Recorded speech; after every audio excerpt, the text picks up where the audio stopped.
वो जीन जो इंसान को बनाता है सबसे बुद्धिमान। धरती की 8 अरब की सृष्टि, बिग डैडी की नई मिस्ट्री।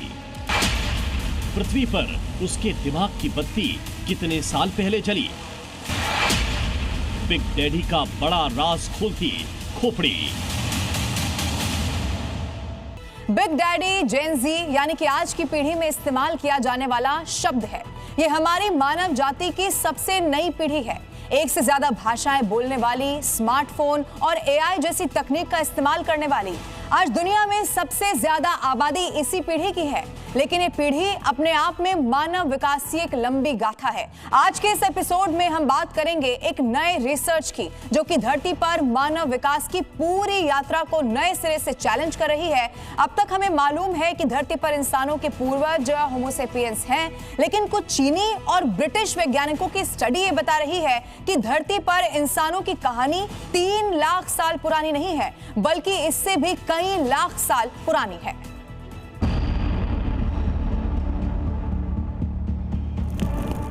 साढ़े 4 अरब साल की धरती। अब तक की खोज के मुताबिक मानव बस्ती वाली सृष्टि पूरे ब्रह्मांड में इकलौती। और इस धरा पर अब तक करीब 825 करोड़ इंसानों की अद्भुत बस्ती। अगर ये बस्ती पूरे ब्रह्मांड में इकलौती है तो सहज सवाल जहन में उठता है, इंसानों की टोली इस धरती पर कैसे पनपी? इसके इतने रंग, रूप और कदकाठी ऐसे कैसे विकसित हुई? अपनी स्क्रीन पर आप जो इंसानों के रंग रूप और जो आकार प्रकार देख रहे हैं, उसका एक सामूहिक नाम है होमो सेपियंस।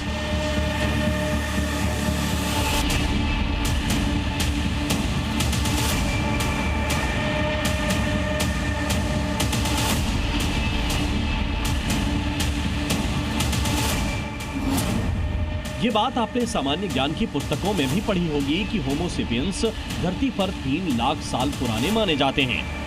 ये अफ्रीका में विकसित हुए और यहाँ से पूरी दुनिया में फैले। हमारे पूर्वजों के रूप में इसी मानव प्रजाति को तमाम रिसर्च में स्वीकार किया गया है। होमो सेपियंस लैटिन भाषा का शब्द है। इसमें होमो का अर्थ मानव और सेपियंस का अर्थ बुद्धिमान होता है। यानी आज हमारा और आपका संबंध जिस आधुनिक मानव की प्रजाति से है, वो होमो सेपियंस है।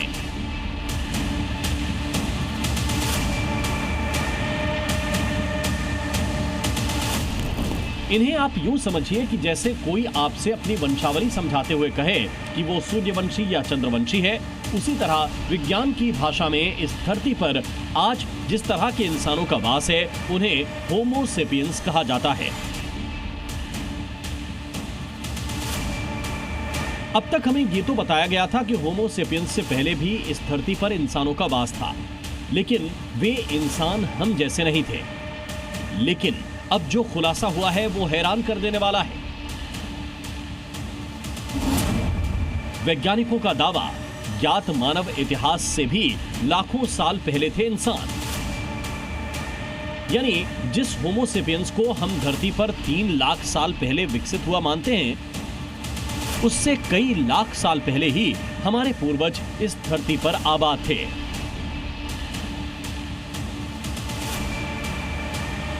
यह अलग बात है कि हम उनका पता अब तक ढूंढ नहीं पाए।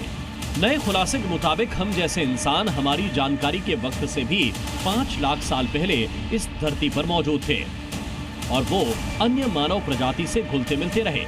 अलग किस्म के इंसानों को निएंडरथल्स कहा जाता है। क्या हुआ जब निएंडरथल्स से मिले हमारे पूर्वज होमो सेपियंस? नई रिसर्च के मुताबिक होमो सेपियंस और निएंडरथल्स यानी दूसरी मानव प्रजाति के लोग सदियों तक आपस में घुलते मिलते रहे। आपस में प्रजनन भी किया और बच्चे भी पैदा किए। फिर धीरे धीरे होमो सेपियंस ने यूरोप जाकर अपना घर बसाया और निएंडरथल्स धीरे धीरे खत्म होते चले गए।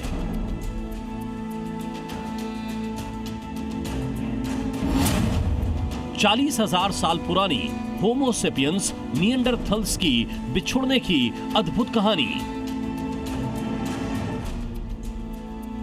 कहा जाता है हमारे पूर्वज यानी होमो सेपियंस और निएंडरथल्स के पूर्वज भी एक ही थे। Africa is considered as the cradle of mankind, where the early human evolution has taken place in different areas of Africa, and after the development of some time, the early hominids moved out of Africa and they used two different routes. One is the land route, the other is sea coastal route. And they moved out of Africa to different continents. लेकिन इन सारी मान्यताओं को अब एक बड़ा झटका लगा है। चीन में एक इंसानी खोपड़ी मिली है जो 10 लाख साल पुरानी है। इसे युनशियन 2 नाम दिया गया है। यानी ये खोपड़ी उस दौर की है जब आज की जानकारी के मुताबिक एडवांस्ड ह्यूमन अस्तित्व में नहीं आए थे। 10 लाख साल पुरानी खोपड़ी क्या बदलेगी मानव का इतिहास? Whatever the thing which was found in earlier is also right, because in those days the dating, that means age calculation methods, dating methods are correct as per that particular time, but the time being many dating methods are evolving and also evolving also, even in future also evolving.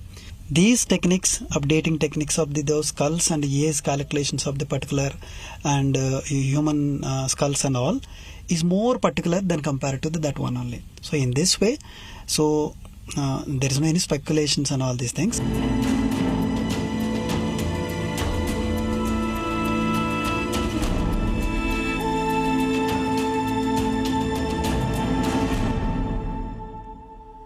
अब चीन में मिली ये जो मानव खोपड़ी है, इसके बारे में दावा किया गया है कि ये 10 लाख साल पुरानी है। और इसमें भी सबसे दिलचस्प बात यह है कि ये मानव खोपड़ी बड़े दिमाग वाली है। विज्ञान के मुताबिक दिमाग का बड़ा आकार ही धरती पर इंसान को सबसे उन्नत जीव बनाता है। अब तक के बात हम इंसानों के पूर्वज होमो सेपियंस के बारे में कही जाती थी कि इनका मस्तिष्क पूरी तरह विकसित और बड़ा हुआ करता था। लेकिन अगर होमो सेपियंस से पहले के इंसान भी बड़े दिमाग वाले थे, क्या हमारी वंशावली और भी ज्यादा पुरानी है? ये सवाल है। क्या हमारे पूर्वज वो नहीं जिनके हम वंशज बताए जाते रहे हैं? नई रिसर्च तो ये बता रही है कि हमारे पूर्वज 2 से 3 लाख साल पहले नहीं, बल्कि उनका आगमन 5 से 7 लाख साल पुराना है। अगर मशहूर मैगजीन साइंस में छपी शोधकर्ताओं की ये नई स्टडी सही साबित होती है तो शुरुआती मानव इतिहास की एक अहम कहानी बदल जाएगी। यानी हमारी ह्यूमन हिस्ट्री 3 लाख साल से और भी ज्यादा पुरानी हो जाएगी। कि जैसे मैंने आपको कहा कि होमो सेपियन मोरक्कन फॉसिल सैंपल्स के अकॉर्डिंगली 3 लाख साल पुराने थे, और निएंडरथैलस जो है, जैसे निएंडरथैलस का पीरियड खत्म होने पे था, होमो सेपियन इवॉल्व हुए उसके अकॉर्डिंगली।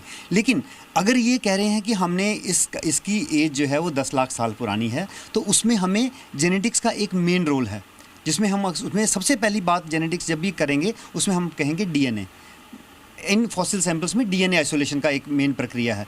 अगर डीएनए आइसोलेट हम कर पाते हैं, इसमें से उसका एनालिसिस कर पाते हैं, रेडियोमेट्रिक एनालिसिस दे सकते हैं उस स्कल का, तो according to that we will decide कि इसका जो टाइमलाइन है वो पीछे हमारी जो मानव एवोल्यूशन है होमो सेपियंस की, मे बी हम ये भी नहीं कह सकते कि वो निएंडरथैलस ही ना हो या वो होमो सेपियन ही ना हो, क्योंकि अभी तक तो कुछ एस्टेब्लिश हुआ नहीं है।